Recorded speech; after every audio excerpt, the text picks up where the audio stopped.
poder político por parte do povo. Mais do que outras palavras, tenho os meus convidados.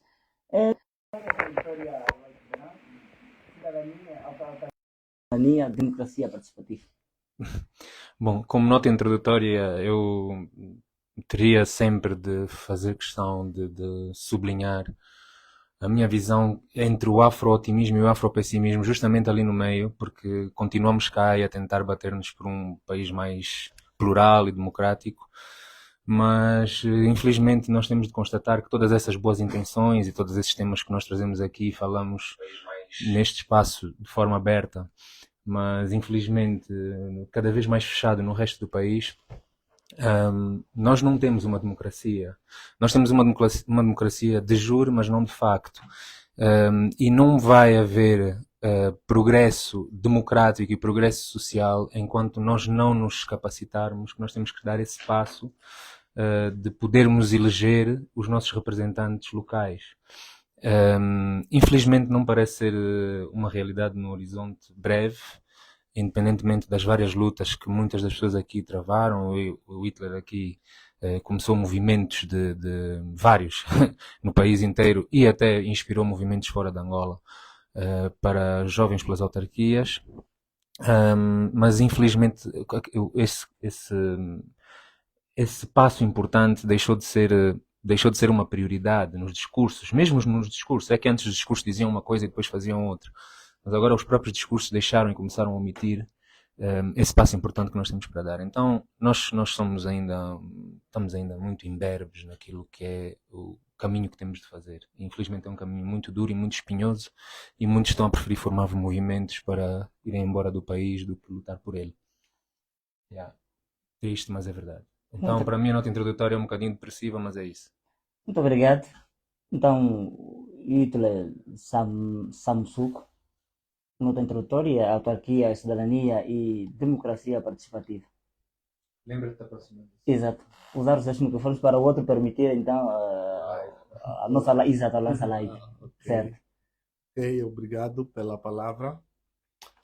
No que diz respeito à questão das autarquias locais, sobretudo à questão da democracia participativa, no nosso país é bem complicado, tendo em consideração o regime político que nós temos. Nós temos um regime político não democrático e que não está preocupado, por exemplo, com a descentralização do poder, porque as autarquias locais, elas, uma vez implementadas, iriam permitir os cidadãos a participarem ativamente no processo de tomada de decisão sobre matérias específicas que dizem respeito às próprias comunidades e, ao mesmo tempo, de forma conjunta com as autoridades, encontrarem soluções para resolver os problemas que assolam essas comunidades. Então, não há vontade política, não há interesse em institucionalizar as autarquias locais, porque a descentralização do poder não interessa a quem há 48 anos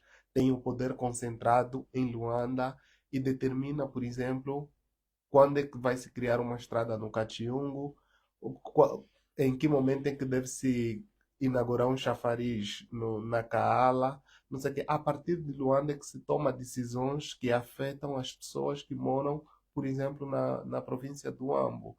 Quando nas outras realidades as pessoas estão organizadas politicamente para resolverem os problemas básicos, os problemas específicos das suas comunidades, que não têm nada a ver com os problemas do governo central. Então, as autarquias são um assunto para ontem, era um assunto que devia ser para ontem. Nós estamos cada vez mais atrasados porque os outros países, por exemplo, que implementaram as autarquias já nos deixaram há muitos anos. Vou dar exemplo da Noruega, que tem as autarquias há 150 anos, né? Portugal, por exemplo, que é um país que tem ligação com Angola, tendo em conta o passado histórico colonial, em 1976 implementaram as autarquias locais. Ah, país, por exemplo, como Cabo Verde, que também foi uma colônia portuguesa, implementaram as autarquias em 1991. Moçambique também viveu um contexto de guerra e Moçambique implementou as autarquias em 1998. Ruanda implementou, que também teve a questão do genocídio, não sei o quê, mas eles implementaram as autarquias em 1998. Angola até hoje continua a resistir e as autarquias são um direito, estão plasmados na Constituição da República de Angola e não há preocupação por parte das autoridades na efetivação desse direito. Muito obrigado por esta nota introdutória. Agora tenho o uso da palavra o Nelson Dibango, sua apreciação em relação ao tema autarquia, cidadania e democracia participativa. Sim, eu penso que, tendo em conta o nosso contexto, parece que o governo quer nos fazer estrangeiro no nosso próprio país. Por que desta posição? É assim, a falta de autarquias e plena democracia participativa resulta faz com que os cidadãos se sentem desconectados do processo decisório, desinteressados na própria terra, na participação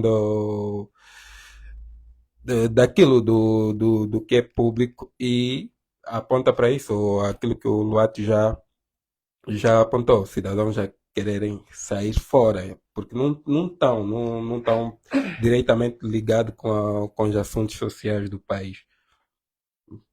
Ok, muito obrigado. O Luiz Beirão, na sua nota introdutória, falou da ausência da democracia. O que é necessário para que Angola se considere um país democrático? Seguramente mais do que leis, mais do que uma Constituição, mas que nós temos leis bastante interessantes e até progressistas.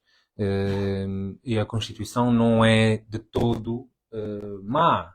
Ou seja, há coisas que têm que ser revistas, obviamente, há coisas que têm que ser melhoradas com a participação da sociedade, que não foi o caso desta Constituição, que foi feita durante um ano enquanto as pessoas se distraíam e passada por baixo do tapete, da forma com uma falsa auscultação pública, como sempre fazem. Ou seja, a democracia faz-se com as pessoas, não se faz democracia com aqueles que se arregimentam no poder, que criam muralhas à volta desse poder, e que depois usam as instituições, transformando-as em pseudo-instituições, porque estão apenas ao serviço desses interesses.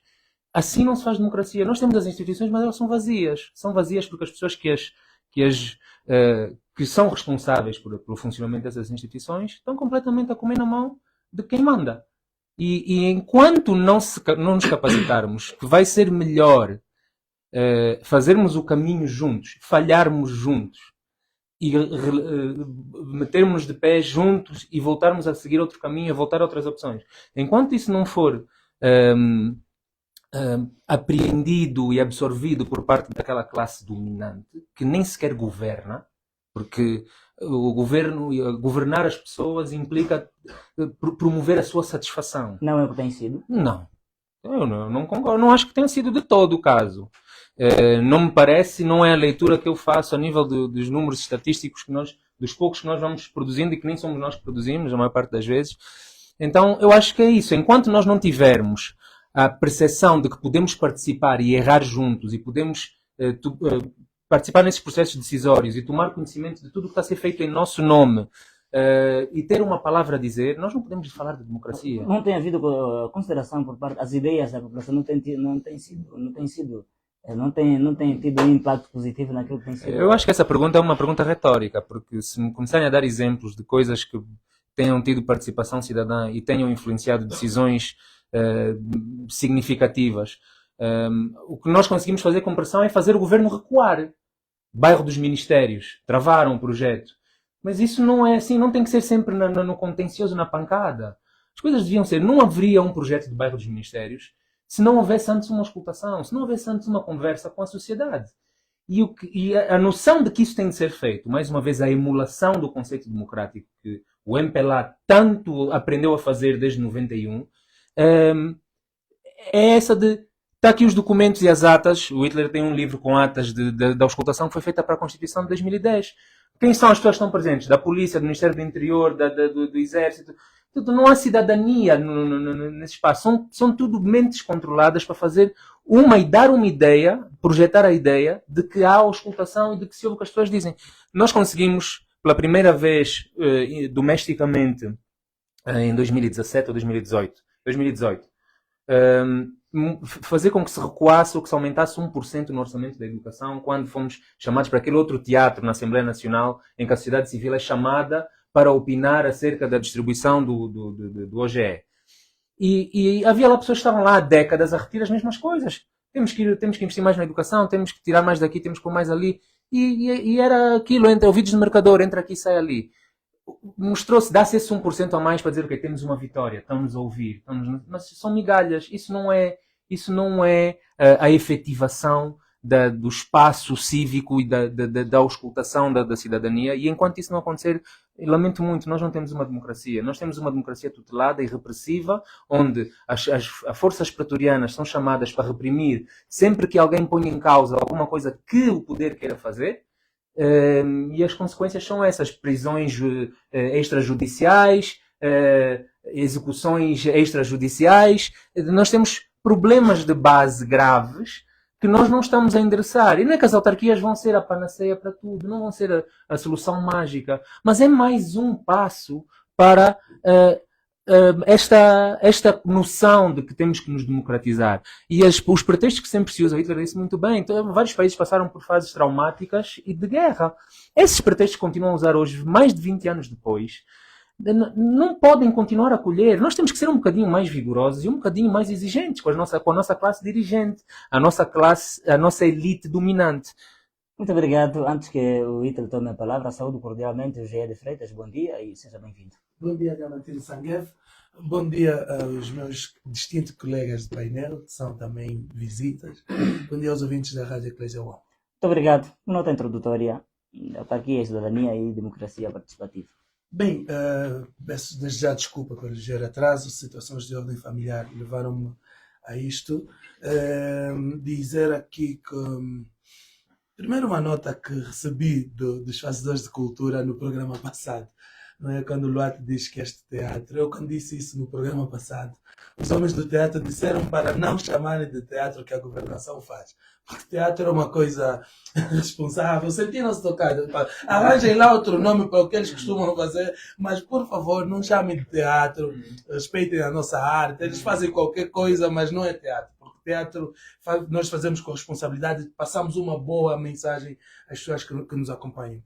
E desde então tenho cuidado estou a procurar um termo para aplicar naquela. Eu não sei se eu falar palhaçada também, os palhaços depois vão querer dizer que não podemos chamar isso de palhaçada. Pronto, em suma, de forma introdutória, dizer que pela experiência que a gente colhe pelo mundo, em democracia, se não for pelo federalismo, é pelas autarquias. Não há uma outra forma de governo que não seja de partilha do poder com o povo, através destas duas bases. Agora, Angola, estamos há mais de 4 décadas a tentarmos inventar um modelo que perpetue o regime no poder.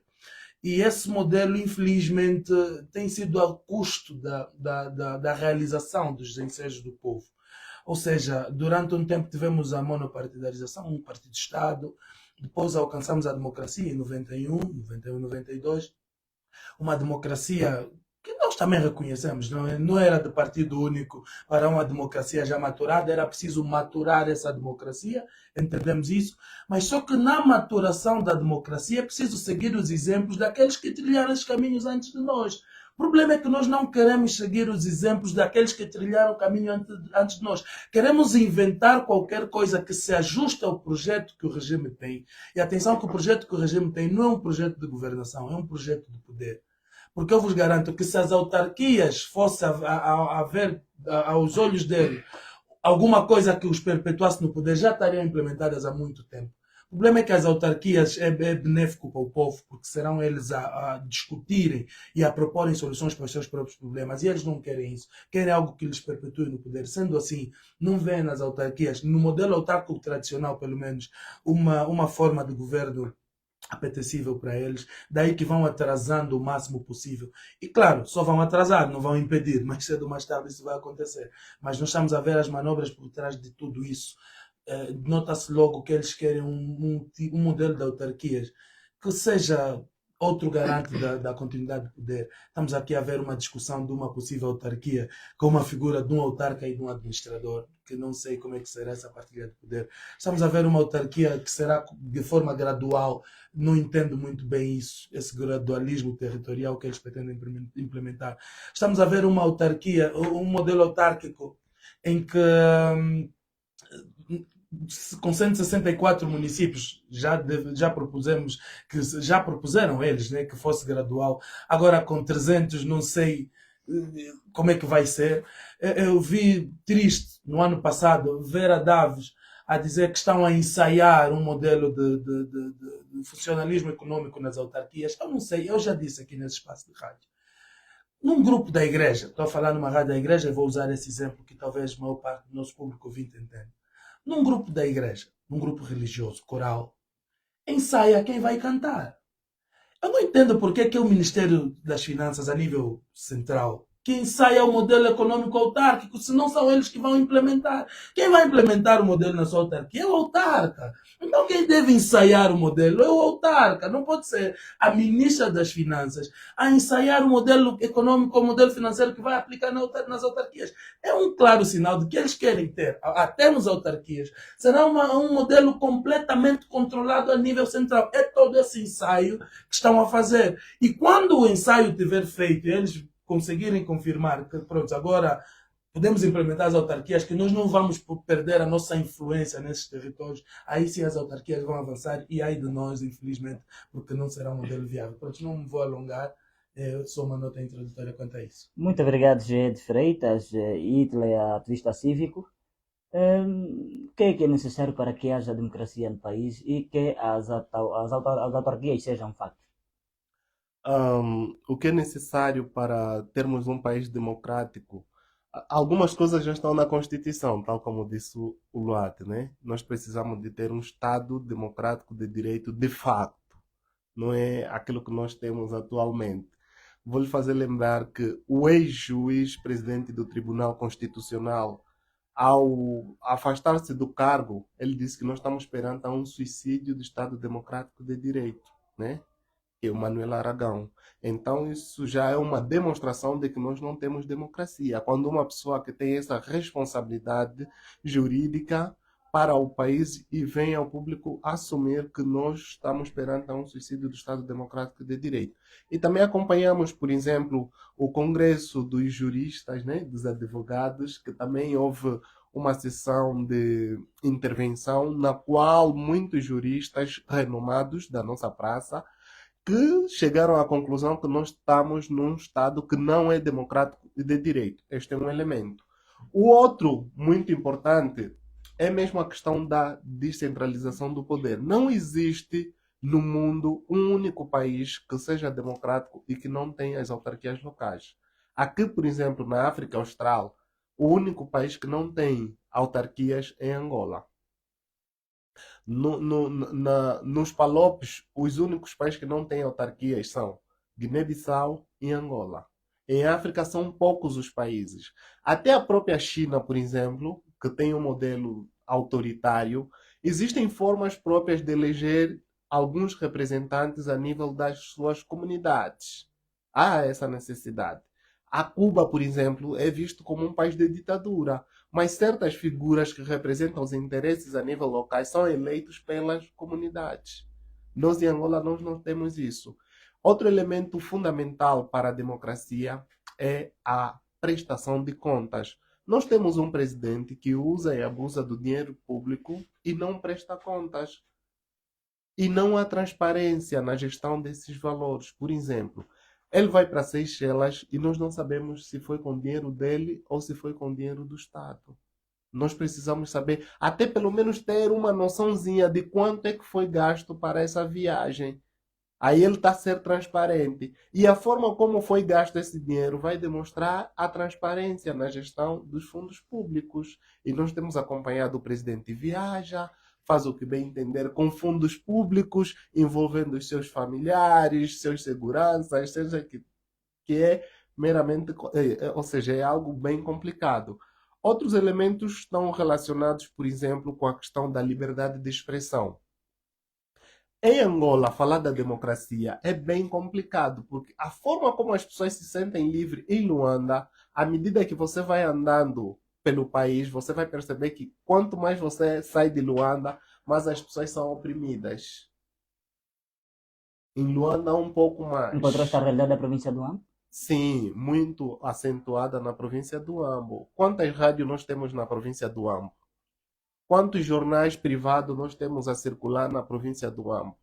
Quantas pessoas, por exemplo, aqui falam livremente? Que tipo de conteúdos é que os professores partilham durante a aula? Como é que as pessoas participam, por exemplo, em termos de não só de manifestação, mas em outras formas de organização para participar ativamente mesmo nesse processo de tomada de decisão a nível da sua localidade?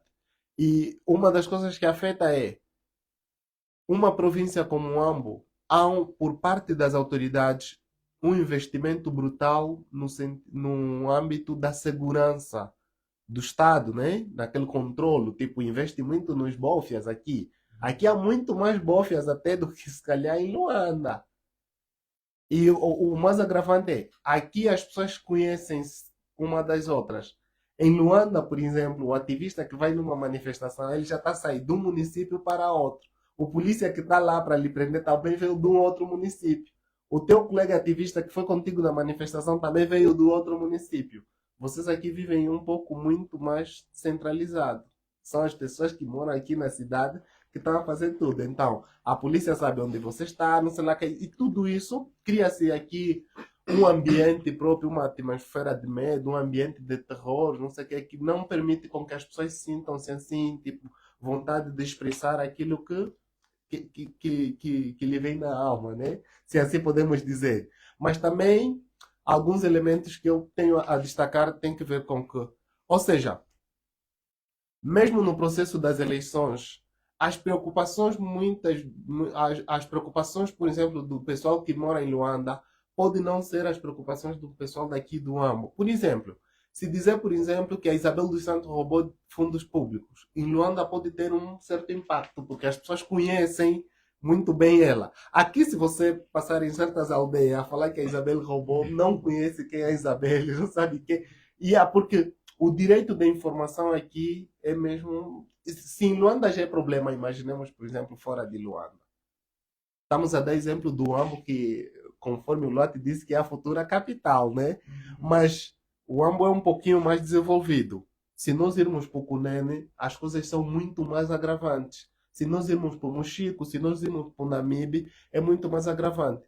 E a democracia não é a parte, não é porque não. A democracia vamos proporcionar para Luanda e as outras províncias não são democráticas. Se um país ou um estado é democrático, é na sua totalidade. Eu não posso ter liberdade de manifestar em Luanda e não ter a liberdade de manifestar no Cunene, ou no Namibe, ou no Mochico. Muito obrigado, Hitler. Nelson Dibango. A evolução econômica de Angola tem estado ligada à procura mundial de petróleo, que provocou um crescimento volátil e deixou o país com elevados níveis de pobreza. Que tipo, qual seria o modelo de autarquias a implementar em Angola com esta situação que deixa muitos ainda fora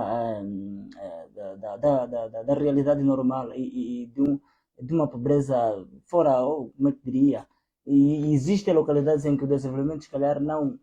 Pronto, teríamos, com a implementação das autarquias, o avanço, se ainda discute-se a realidade da população e a degradação de alguns territórios a nível do país? Nesse momento estamos separados só com dois modelos, né, de autarquias.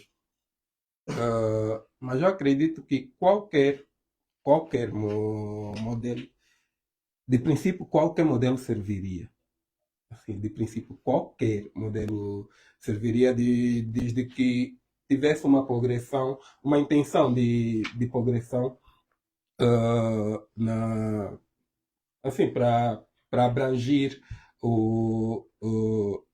todo o país, né? E então,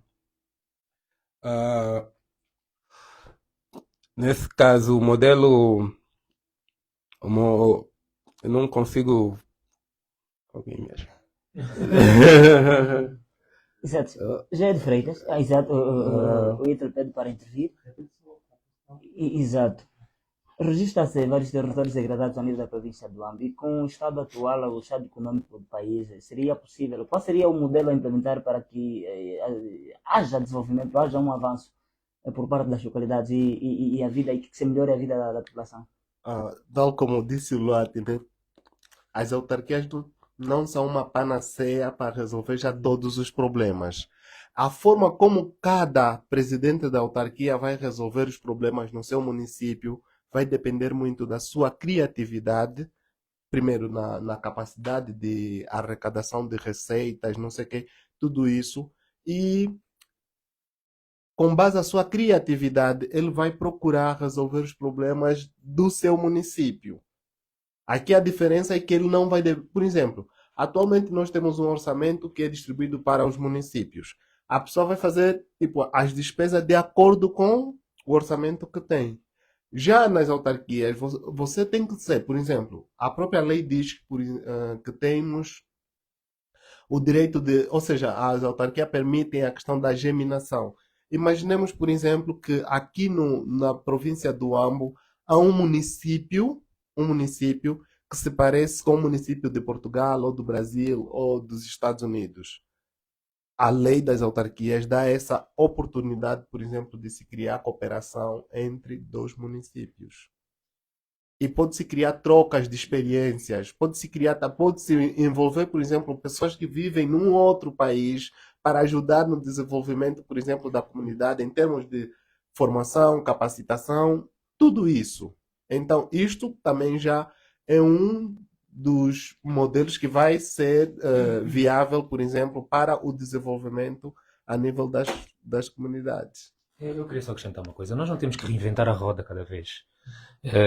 Modelos foram experimentados, uns funcionam num sítios melhor do que noutros, e como disse o Dibang e o Hitler reforçou, cada autarca vai conhecendo a sua realidade, a população que vai ter que administrar, vai ter que da qual vai ser presidente da autarquia, ele vai ter que encontrar as soluções para melhor responder a estas preocupações. As grandes vantagens do poder local, uma delas é que o nosso representante, o nosso responsável, está aí ao alcance, está naquela rua, está naquela casa, nós conhecemos, nós podemos falar com ele. Não é inatingível, não está guardado por muros e palacetes e armas e canhões. Aquela pessoa faz parte do município, está integrada no município. Nós não temos que reinventar tudo. As pessoas nós vamos falhar no processo. Ninguém pode querer ensaiar coisas para querer começar com uma coisa perfeita. Nós temos essa mania de começar a casa pelo telhado sempre. Não há um modelo perfeito. Vamos fazer. As pessoas elegem um representante. Eu até já sugeri várias vezes, sobretudo a quem começou esta luta das autarquias, não vamos esperar pelo governo. Vamos começar a eleger pessoas nos nossos bairros que vão se arrogar, entre aspas, nossos representantes junto das administrações e que possam levar essa função, essa missão a sério. E esses vão ser pequeninos representantes, são pequenas autarquias de bairro. Porque nós nem as comissões de bairro, nós sabemos quando são as eleições, eles fazem tudo naquela maneira deles da escalada. Nós temos que ser também interventivos e originais na nossa proposta de contrariar essa mania de tudo controlar. O governo não pode pensar em tudo. Ele tem que ser auxiliado. E o auxílio muitas vezes vem em forma de crítica. Vem em forma de observações. Vem em forma de, olha, deviam ir por este caminho em vez daquele. O facto da resposta a esse tipo de intervenção pública ser sempre a repressão, ser sempre a ostracização, ser sempre a menorização das pessoas ou a catalogalização das pessoas, dar rótulos, etc., isso mostra a mentalidade que tem de ser combatida de topo à base. Sabe-se que existem localidades em que poderão beneficiar de outros recursos e outros não têm estes recursos. Como é que será o avanço para estas que nem sequer têm um ponto de saída, um pé de saída? Como é que elas estão agora? Vão estar pior do que estão agora? Se estiverem pior, mais rapidamente se encontra o responsável. Porque o responsável agora está lá na capital atual.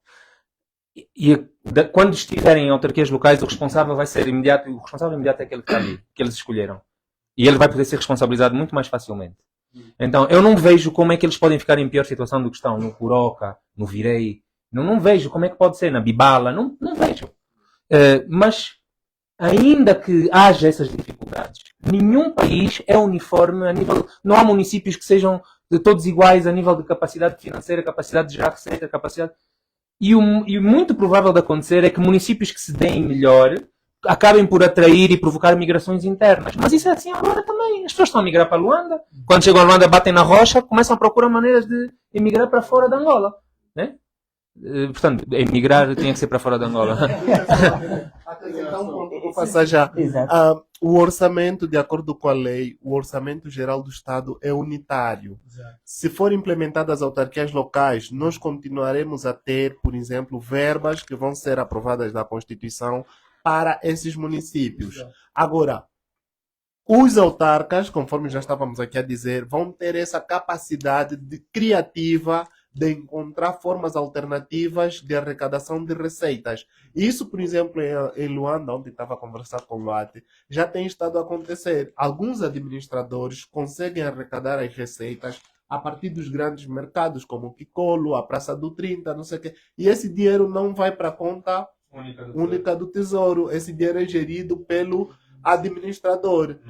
Mal gerido pelo administrador. Ou seja, isso é aproveitado. Exatamente. Exato.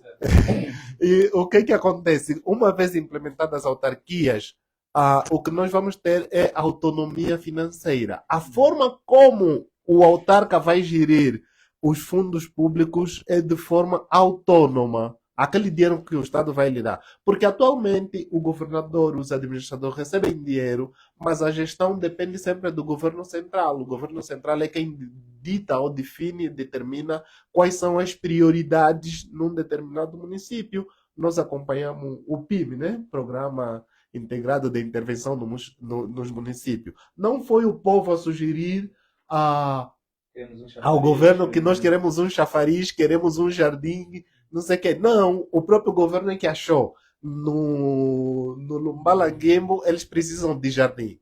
No Kazombo, eles precisam de um chafariz. Não colheu a opinião das pessoas que vivem ou que enfrentam os problemas. Se fosse num modelo autárquico, ele saberia quais são os problemas específicos. E aqui também, só para deixar bem claro, que se eventualmente nós tivermos as autarquias, os municípios não vão se tornar independentes, né? Assim, porque vai se dar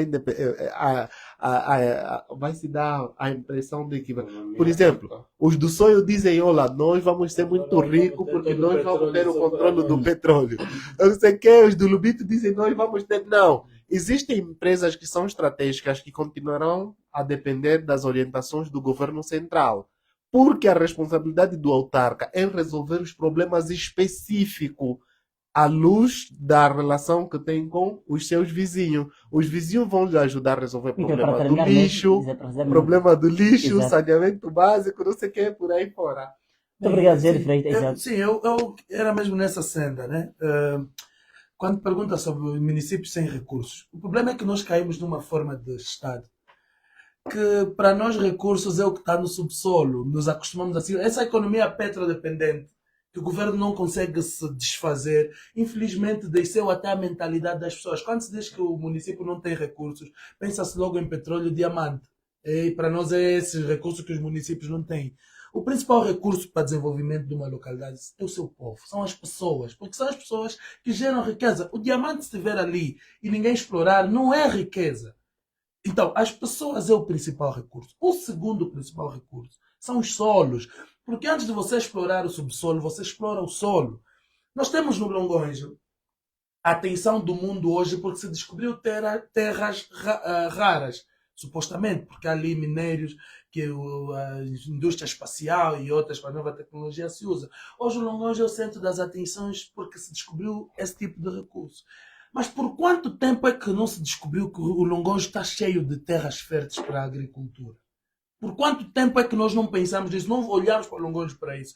Então não vamos aqui ver, os municípios não têm recursos porque não têm recursos naturais que podem ser explorados nos subsolos, maiormente diamante, ouro, petróleo e outros recursos. Não é nessa visão. Primeiro, a capacidade do povo, um povo honesto e trabalhador, consegue gerar a sua própria riqueza. Há países que foram construídos nas ilhas, sem nenhum, só tem água, peixe e areia, mas são mais desenvolvidos do que muitos dos municípios daqui.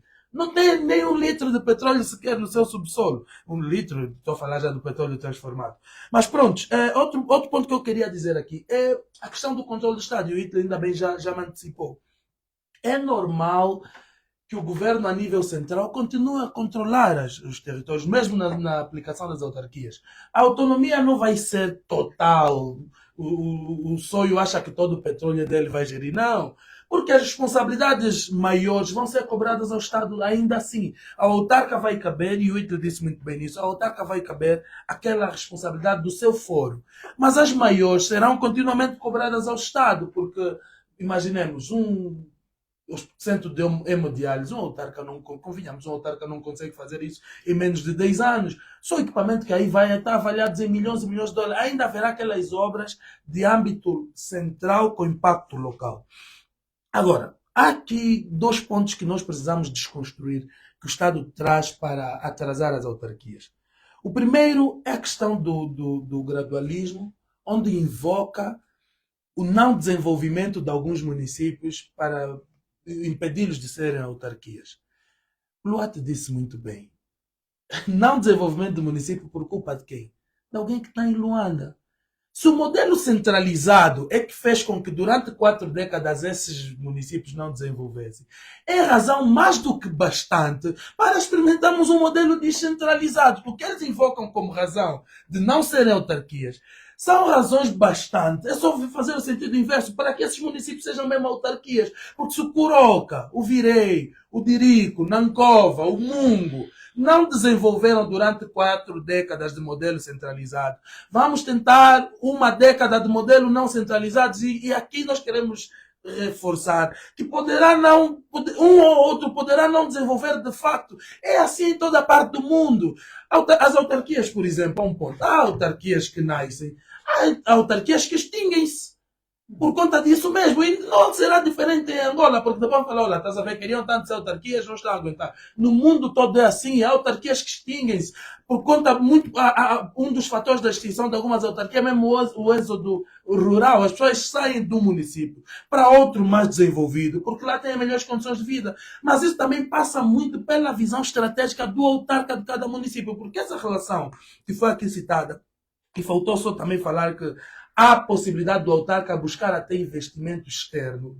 Se há um município que se assemelha, a lei permite que o autarca busque investidores sob sua própria cabeça. Já não seremos nós a depender das viagens do presidente João Lourenço para os financiamentos vierem. Se há algum município no mundo que se assemelha à minha realidade e queiramos estabelecer parcerias, o autarca tem esse poder. Isso vai fazer com que cada localidade seja responsável pelo seu próprio desenvolvimento. Outra razão, a nova divisão político-administrativa, não é? Que eles querem repartir isso em maiores fatias, e por conta disso as autarquias vai ter que ser depois desse processo. Mas não trará também um avanço para o país, a divisão? Diamantino, se um pai com 5 filhos não os consegue dar boas condições, o que é que te garante que com 10 vai conseguir?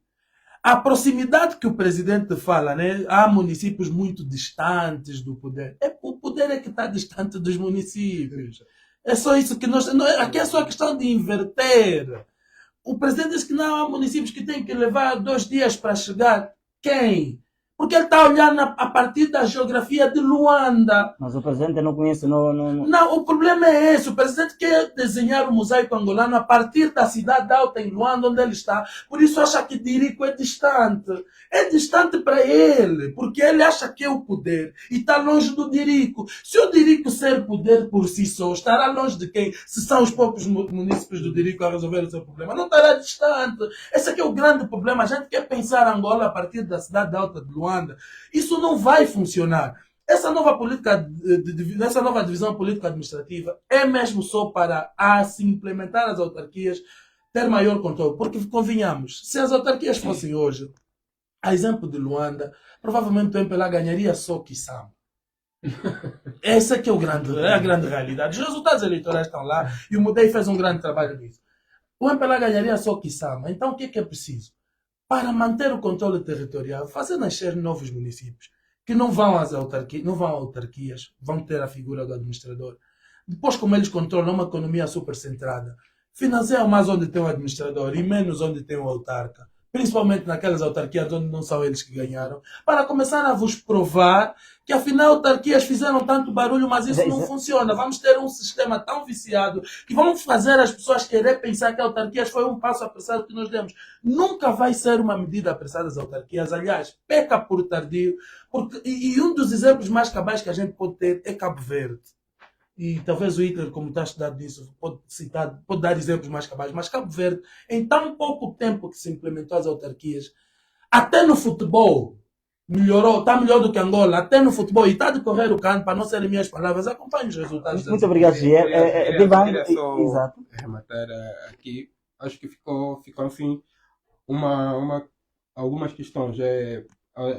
Quando me fez a pergunta a primeira vez, perguntou assim, sobre a questão financeira, o poder de alguns municípios. Exato. E vimos, com Hitler acabou de explanar que a questão vem do orçamento geral do Estado. Eu não sabia mais ou menos como é que está tipificado por lei, mas tem esse orçamento, é o mesmo que existe hoje. Mas voltamos na questão, né? Quem gera o orçamento e qual é a intenção de quem gera o orçamento e quem distribui. Então, eu sinto que voltamos no mal, no calcanhar de Aquiles, né? E não sei, e aí vem a questão, se, assim, gerido por esse governo, funcionaria? Será que funcionaria com a intenção implícita, explícita? Será que funcionaria com o governo do MPLA, as autarquias também? Eu penso que é uma questão que chega a ser pertinente. E para si, como é que seria? Não, assim, a pegar na cobra, cortar a cabeça, né? Não, o mal maior está aí, não tem como. E eu gostaria mesmo já de levar isso numa perspectiva aqui. O problema é o MPLA, ele é o problema. As autarquias funcionariam, assim, basta as intenções serem alinhadas que tudo funcionaria, mas enquanto tivermos esse problema, fica tudo muito difícil falar de desenvolvimento, né? Nesse clima. Muito obrigado, Light. Sua apreciação? É só fazer uma parte aqui na questão Rapidamente, muito séria, né? Porque exato. a vida ensinou-me que quando alguém não quer fazer alguma coisa e é forçado a fazer, regra geral não funciona. Não sei como é que vai ser dessa forma. E aí precisamos prestar atenção, vou já dar a palavra ao Luat, a quem vai dirigir, não é dirigir esse processo, viver esse processo, porque isso não é um processo a ser dirigido, é um estilo de vida. Precisa de um asseguramento. Sim, não, porque se nós acharmos que o MPLA é que vai controlar o processo autárquico, não vai funcionar. Nós estamos a falar que é transferência de poder para o povo. Então, tem que ser o povo autor deste processo. Se nós achamos que, pronto, o MPLA é que tem que implementar as autarquias e eles é que têm que fazer o balanço das autarquias, eles é que têm que monitorizar as autarquias, não vai funcionar, porque quem é forçado a fazer alguma coisa, normalmente não faz bem. Agora, de quem seria a responsabilidade? Já estamos, aí onde eu estou a dizer, é transferência do poder para o povo. Sendo transferência do poder, é o povo o principal mentor disso, ou o povo o principal executor disso, não há outra conversa. E o modelo que o Luata disse aqui, que por exemplo já estão a fazer nos bairros, é um dos exemplos mais cabais. Quem gera as comissões de moradores hoje? São eles. Aquilo é mais um CAP. A Associação dos Estudantes. Aquilo são pequenos CAPs. E nós não queremos que isso seja um modelo a se usar nas autarquias. Que temos autarquias supostamente implementadas, mas com um controle supra. Não, se não for para nós, o povo, controlarmos as nossas próprias autarquias, esse modelo não vai servir. Muito obrigado, Light. É por isso que as nossas discussões são sempre circulares, porque isso é o que se chama em inglês wishful thinking. Porque tu estás a desejar uma coisa que não podes projetar na realidade. Quem vai implementar as autarquias é o MPLA. Porque ele está a ensaiar, tu já disseste tudo, está a ensaiar, estão a inventar regras pré-autarquias, que agora temos que dividir as províncias e os mais municípios que vão dar mais deputados.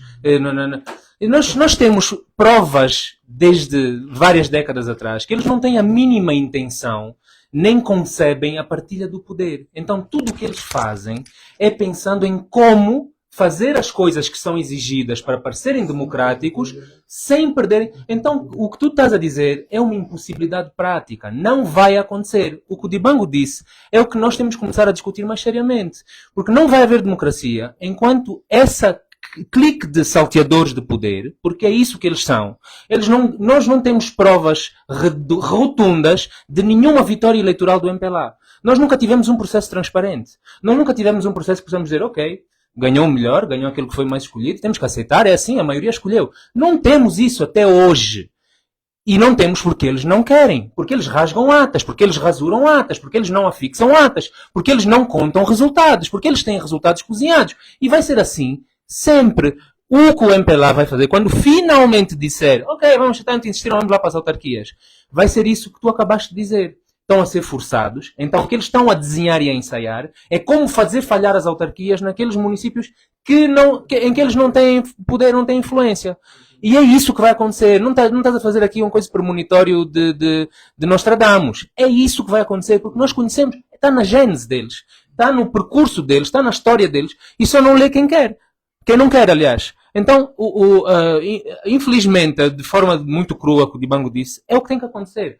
Nós não vamos ter o arranque para uma mentalidade diferente enquanto o MPLA estiver no poder. E isso não é porque o MPLA seja diabólico, não sei, porque todo grupo que fica no poder, tempo a mais, enraiza vícios que são insanáveis.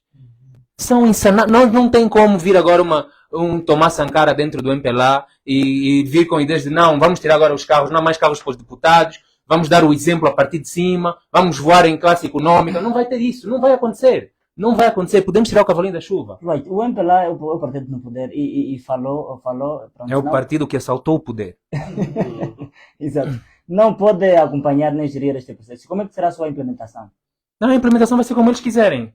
Nós podemos criticar tudo o que quisermos, vimos aqui para a Rádio Eclésia, neste modesto estúdio, de falar à vontade até ao dia em que o MPLA decidir que também não podemos mais falar. Mas pronto, vamos esbravejar e nós somos a prova da democracia que nós usamos, nós somos a bandeira para eles exibirem que há liberdade de expressão. Não tem esses miudinhos que estão aí a falar. Antes eram os pasquins, que já desapareceram. Eles têm sempre esses rappers que cantam essas músicas da Pedrejal, João Lourenço, não sei o quê. Nós somos os porta-estandarte para eles poderem exibir que temos democracia e temos liberdade de expressão. Quando nós sabemos que a maior parte das pessoas vive no medo porque tem os seus lugares e os seus parcos ganhos ameaçados a cada vez que tenta contestar alguma coisa, mesmo no seio das empresas onde trabalham. Então, não vai ser outra pessoa a implementar sem ser o MPLA, a menos que uma grande transformação social se verifique. Eu não estou a ver isso acontecer. Se calhar posso ser surpreendido e gostaria muito de ser surpreendido, mas eu não estou a ver os sinais disso acontecer, essa maturação da sociedade civil ao ponto de dizer, vocês não fazem o que querem, isso só avança connosco. Até porque não iria avançar, Gel. Viemos lá mais 10 anos, não iria avançar mais. Muito obrigado, Leite. E o Idil falou de um ponto muito importante das viagens do Presidente da República. Essas viagens não poderão atrair o empresariado internacional para gerir mais emprego no país? Não. Um dos mecanismos para atrair investimento estrangeiro é precisamente a separação entre os três poderes tradicionais, poder executivo, legislativo e judicial. Não existe no mundo um único empresário sério que vai investir num país onde o político manda no judicial como bem entender. Porque se eventualmente um empresário chegar aqui no AMBO e quiser criar a sua empresa,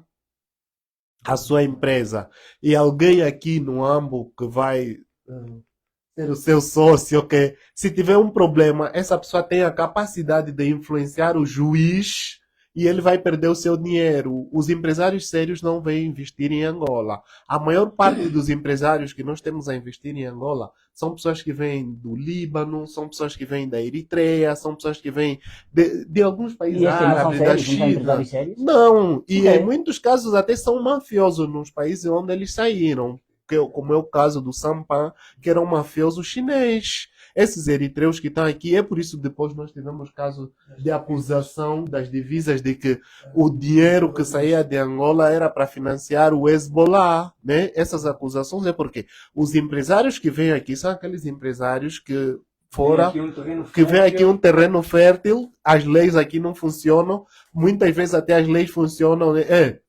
Não, nem isso que eu queria dizer. Eles são amigos dos políticos, porque se você, por exemplo, encontrar um Maliano, um Mamadou, esses que têm cantina, por detrás dele tem um dirigente do MPLA. Pode ser a nível do bairro, pode ser a nível do governo, por detrás dele tem sempre alguém, porque ele não saiu do seu país a seu bel prazer, não, quero investir em Angola. Alguém foi lhe atrair e chegou aqui, criou, montou uma rede. Não é possível um investidor sério investir num país em que a justiça não funciona. E a cada dia que passa, a justiça está a nos provar mesmo que não funciona. Eu que quero investir num país, vou acompanhar os noticiários desse país. Estou a ver o caso, por exemplo, do Joel Leonardo, né? Que é o juiz-presidente do tribunal. Não tem moral para estar aí, né? Que é um corrupto, um bandido, não sei o quê. E você está a se deparar com aquela notícia, uau, se existe aquele é porque existem muitos outros dentro da estrutura. Como é que eu vou desperdiçar o meu dinheiro nesse país? Não tem, por exemplo, ninguém sério para isso. Eu queria dar mais um exemplo, assim, fazendo uma comparação, né? Em Cabo Verde é um país que tem 2 milhões de habitantes, né? Quantos? Bem menos que isso, né? Imagina, Cabo Verde é um país pequenininho. É um país pequenininho. Tem autarquias. E em cada autarquia, o autarca ou o presidente da autarquia é eleito. E depois é acompanhado por uma staff. Nós em Angola temos municípios como Viana, Cacoaco, Kazenga, que tem mais de 1 milhão de habitantes. Os administradores não são eleitos. Não há também responsabilidades a nível assim municipal. O que eu quero dizer com isso? Que as autarquias mesmo são necessárias para gerir os problemas a nível dos municípios. Um outro exemplo que eu queria dar é Brasília.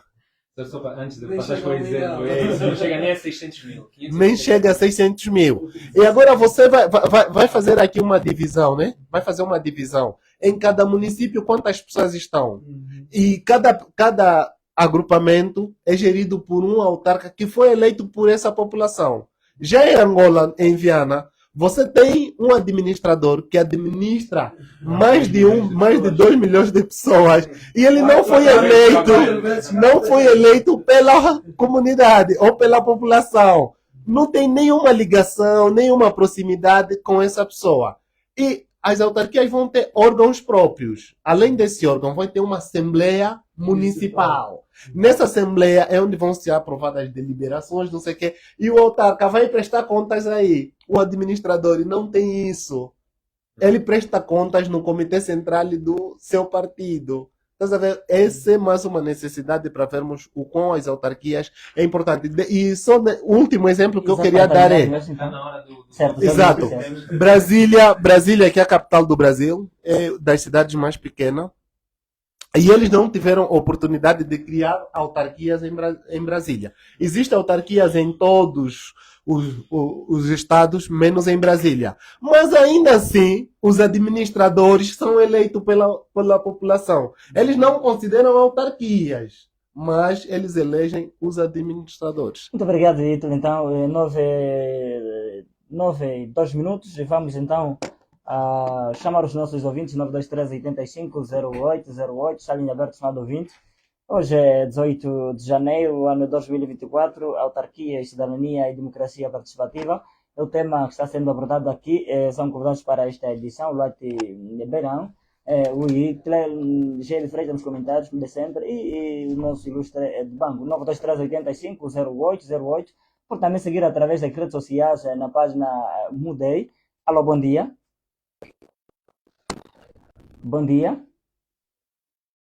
Estamos a ouvi-lo muito baixo, companheiro. Bom dia. Quem fala e a partir de onde? Infelizmente. 923850808. Bom dia. Alô, bom dia. 923850808. Está a linha aberta, chamado 20. Bom dia. Autarquias, cidadania e democracia participativa. O tema, bom dia. Perdemos o sinal. 923850808. Pode também seguir este debate através das redes sociais da página Mudei. Alô, bom dia. Alô, bom dia. Quem fala e a partir de onde? Daniel Francisco, a partir da cidade de Baixo. Senhor Daniel, seu contributo em relação ao tema? Também um tema bastante pertinente e já gostava de saudar todos os convidados ali presentes. Na verdade, nós nos encontramos num país onde não há participação direta dos indivíduos, tanto naquilo que é o desenvolvimento do país. Portanto, não há interesse nenhum em serem, portanto, oficializadas as autarquias. Não há interesse nenhum por parte do MPLA, porque o MPLA sabe perfeitamente que, havendo autarquias,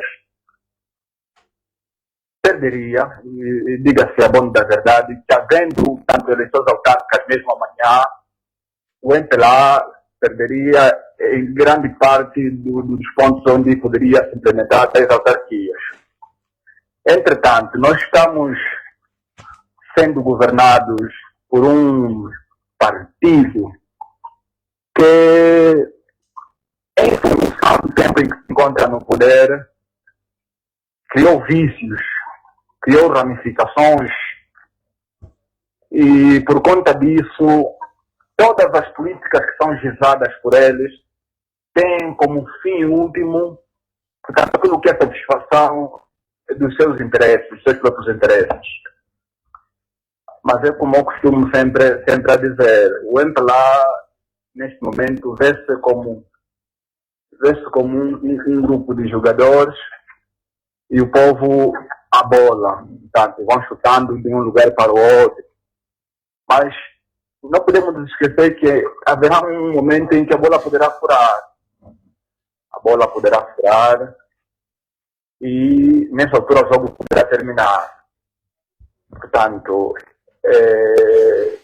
é necessário que pessoas, tal como o Mano Luate Beirão, o Mano Geo de Estreita e os outros cujos nomes não me vêm em mente, continuem, portanto, se batendo com esse trabalho árduo que tem vindo levado, a ver se alguma coisa, portanto, mude, porque se dependermos daquilo que são as políticas do MPLA, infelizmente, o povo continuará sofrendo, tal como vem sofrendo já há bastante tempo, e um pequeno grupo da elite continuará vivendo bem, tal como tem vindo, portanto, a viver. De resto, não me vou alongar. Mais uma vez, saudar os panelistas e continuação de um bom trabalho a viver. Muito obrigado, Sr. Daniel. Fique do outro lado, 923850808, já linha aberta, estamos ouvindo. Pode também acompanhar através das redes sociais, na página Movimento Cívico Mudei. Alô, bom dia. Quem fala e a partir de onde? Bom dia, sim. Fala com o Fernando Zé Raia, a partir do bairro da Canada. Senhor Fernando, seu contributo em relação ao tema? O meu contributo é o seguinte. Eu penso que é falta de vontade dos governantes em realizar as eleições autárquicas, porque uma vez que nosso país está numa situação que, às vezes, há muita dificuldade sobretudo a centralização dos poderes para a eleição autarquia, haverá mais possibilidade da população em resolver alguns problemas básicos. Por exemplo, a falta de energia num determinado bairro, a construção de uma pequena ponte, tudo depende do governo central. Então tem sido muito problema na população e às vezes leva muito tempo para se realizar as pequenas coisas. É tudo? É tudo, é tudo. Deixa para mandar um abraço para o Mocota, Luati Beirão. Estou muito fã dele. Valeu, Fernando. Um abraço para ti também. Muito obrigado. Eu vou estar cheio de frente aí, grande Cota. Obrigado. Muito obrigado, nós agradecemos. Fique ali do outro lado, Sr. Fernando, 9385 0808 98 minutos. Está a linha aberta, estimado ouvinte. Cidadania, autarquia, cidadania. Autarquia, cidadania e democracia participativa é o tema que está a ser abordado. Alô, bom dia. Alô, sim, bom dia. Quem fala aí? Sim, Quem fala? Desculpe, não percebemos o nome. a questão é tão pertinente. Seu nome, companheiro. Sim? Seu nome, por favor. Felipe Cicato, a partir do bairro de Tabate. Senhor Felipe, tenha bondade. Correto. E a questão é tão pertinente. A autarquia é a democracia, o ser com povo. Naquilo que nós estamos a entender é que as autarquias não vão ser implementadas. Se é que for implementada, então não vai ser implementada conforme se deve, porque aí haverá um astuto que vai fazer com que as autarquias não vão ser implementadas assim plenamente, porque nós sabemos que, para quem está atento, Sua Excelência Presidente João Manuel Gonçalves Lourenço, quando tomou seu foco sobre a governação, ele vinha com boa matéria, nesse caso. Todo o povo abraçou a matéria, mas quando encontrou o seu elenco, o elenco organizou tudo. E até agora o presidente está sem rumo. Então, isso dá a entender que a autarquia pode ser implementada, mas haverá um elenco desorganizador para que a autarquia não seja implementada conforme se deve. Mesmo o próprio orçamento do Estado, eles vão querer se ligar a algumas matérias e vão regredir completamente o sistema da autarquia. Então, quero dizer com isso que nós, aqui em Angola, o povo angolano deve ficar muito atento com o nosso país, porque eu vejo que o nosso país já foi vendido, já está vendido mesmo.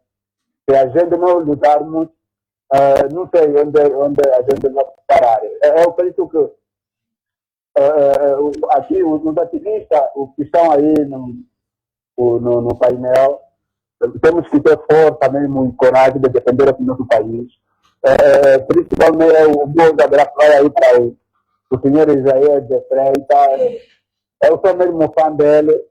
Eu penso que um dia temos que marcar mesmo uma audiência com ele para ele. Eu gosto mesmo de som dele de voz. E todos também que estão aí no painel. Felipe Cicato, muito obrigado pela sua merecida. Nós agradecemos, Sr. Felipe, só para fazer uma correção. Não é Isaías, mas Jair de Freitas. 92385. Alô, bom dia. Quem está?